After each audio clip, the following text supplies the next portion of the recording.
Today we're going to do a video on making a wine cabinet out of an old steamer roll top trunk, and one of the most important things is counterweighting the door. I've seen a few here and there and made a few myself that when you push the door forward they want to tip. So we're going to take time and show you how to counterbalance the piece so it doesn't want to tip forward and make it usable for a long time.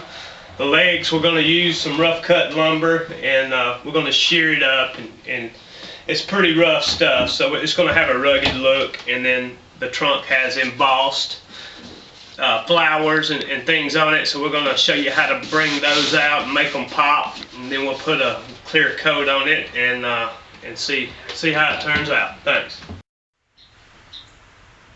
We've got our counterweights and 4x4s in place, and with the counterweights we went with 4x4s. We're going to run. I ran mine all the way down, so I wanted to leave a 4-inch gap here so when we pushed it against the wall I could put a light in between here and then it shine up through the wall. I'm going to put finials of some sort here. If you wanted to keep the same look as the legs as we got here, you can cut the 4x4s off at this point and add your legs here and still keep your look and your counterweights on the back. The counterweights is the most important because when you go to open the trunk here, you don't want it to flip forward from the door. We're going to have to air the trunk out. She's a little funky, so but you're going to put some air freshener in here. It smells like mothballs, so. But we're going to air it out for a few days. We're going to come in here with some shelving for the wine cabinets, and then we'll have the place for you to hold your glasses. And I'm going to show you how to mount these legs here on the next clip. So we'll see you in a sec. On mounting your legs, one of the hardest things is to make the legs where they're sturdy. I use two methods. I use a screw in and glue it. Let that dry overnight, and then I come back, and on these trunks it's a thin piece of wood and metal. So a regular screw head, you takes a chance of pulling through, so I put a washer onto a screw, nothing fancy.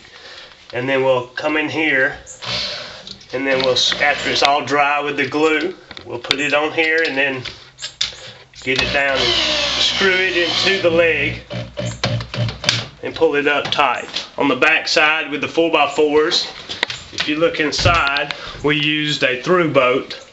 Just drilled 3 prepped holes and go all the way through the 4x4, and then mounted those on the back. And that way your legs are all sturdy. That's one of the major things, is keeping your legs sturdy and counterweighting your trunk. The doors, that's the two biggest issues, is sturdy legs, counterweighting your door. So once you get those two figured out, it's cake from there. You just kind of do what you want to do. Put shelves, lights, finials, and dress it up however.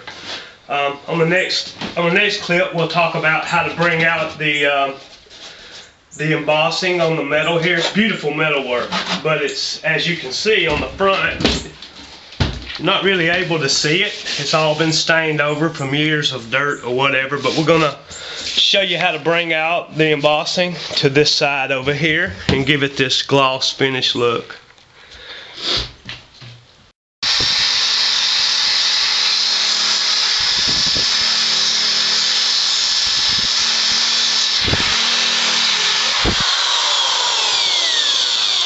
This is how we bring out the embossing on here. As you can see, we've done the front and the sides like this.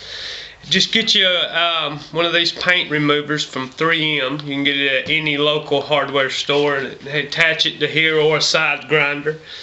And it doesn't take long. Probably it takes about 20 minutes to do the whole piece over. You just kind of rough it up and it brings out the high spots. And we're going to open the door, show you the inside. On repurposed pieces, I like to use old pieces in different things, and we're going to use this one to hang your wine glasses here on, and give it another clear coat to the inside. We got room in here for I think 8 bottles of wine on these 2 shelves, and I left the open space down here for your whiskey and vodka. You may have a hard liquor drinker in the family, and then the ladies may drink wine.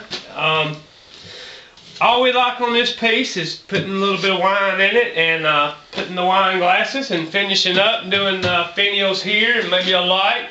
And then we're gonna get the finished product on our website, and you can see the finished product on our website.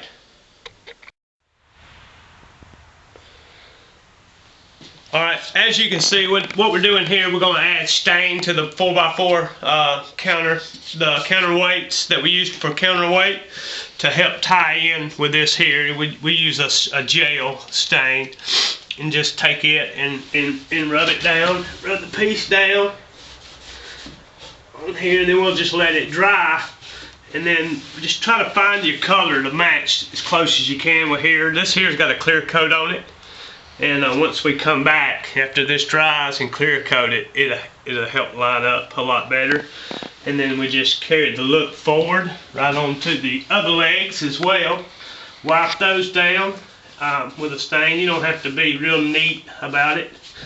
It's going to be a kind of a rustic looking piece. So, and any wood, exposed wood, you want to kind of tie all that in together, whether it be with a color or stain.